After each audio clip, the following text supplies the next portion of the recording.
Compass সিরিয়ালে খুবই টানটান উত্তেজনাপূর্ণ পর্ব। আজকের আপডেটে দেখা যাচ্ছে যে ঋতুজা চৌধুরী সাক্ষ্য প্রমাণ সবকিছু নিয়ে যখন অভিজ্ঞান দত্তকে দোষী সাব্যস্ত করে এবং কম্পাসকে নির্দোষ করে, কম্পাসের বাবাকেও সেখানে নিয়েছে। কম্পাসের বাবা তার সম্পূর্ণ সত্যি তুলে ধরে আদালতের সামনে। কিন্তু অভিজ্ঞান দত্ত সত্যের মার পাশে মিথ্যা জালিয়াতি করে কম্পাসের বাবাকেও সম্পূর্ণ মিথ্যেবাদী বানিয়ে দেয় এবং সিকিউরিটি গার্ড সহ সকল মিথ্যে প্রমাণ দিয়ে কম্পাসকে দোষী সাব্যস্ত করে। অভিজ্ঞান দত্তের সকল সাক্ষ্য প্রমাণের কাছে ঋতুজার সাক্ষ্য প্রমাণ আর টোপে টিকে না। তারপরে সকল সাক্ষ্য প্রমাণের ভিত্তিতে জজ সাহেব কম্পাসকে দোষী সাব্যস্ত করে জেলে পাঠানোর ব্যবস্থা করে। ঠিক সেই মুহূর্তেই সেখানে এসে বিহান বলে যে কম্পাস সম্পূর্ণ নির্দোষ, সম্পূর্ণ সত্যিটা আমি জানি। কিন্তু এখানে সবচেয়ে রহস্য হচ্ছে কম্পাস এতদিন কোমায় থাকলো।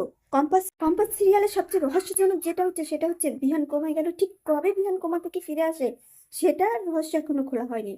একটা পর্যায়ে আমরা দেখি যে ঋতুজা বিহানের ঘরে স্যুপ নিয়ে গিয়ে বিহানকে উঠতে বলে যে সবাই ঘুমিয়ে গেছে।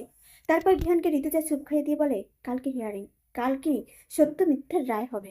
তুমি যদি বুদ্ধি সম্পন্ন ছেলে হও, তোমার স্ত্রীকে নির্দোষ প্রমাণ করার জন্য তুমি কোর্টে যাবে। সেখানে কম্পাস যে নির্দোষ তুমি সেটা প্রমাণ করবে। মায়ের কথা রাখতে এবং বিহান জানে যে কম্পাস নির্দোষ, তাই বিহান কোর্টে এসে সম্পূর্ণ সত্যিটা তুলে ধরেছে। ওই ল্যাবে জিত এবং কম্পাস কোনো হার্মফুল কেমিক্যাল নিয়ে রিসার্চ করেনি।